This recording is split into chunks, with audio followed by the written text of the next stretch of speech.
You see, faith is not just believing God can, it's believing God will. It's saying, Lord, even if I don't understand, I still trust in you. Look at Peter in Matthew 14. He stepped out of the boat and he walked on water because his eyes were on Jesus. The moment he looked at the storm, he sank. That's us. When your eyes is on Jesus, faith carries us. When your eyes is on the storm, fear sinks us. And there's a powerful part Jesus said in Matthew 17 verse 20. Even faith as small as a mustard seed can move mountains. That means it's not about how big our faith is, it's about how big our God is. But listen, faith isn't just words, it's action.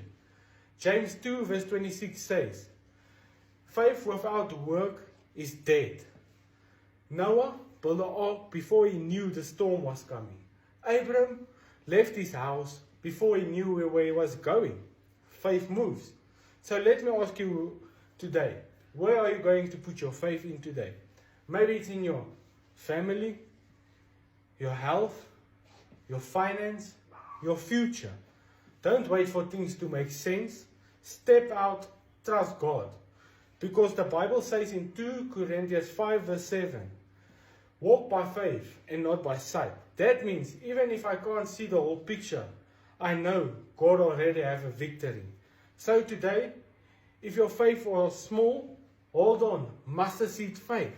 God will do the rest.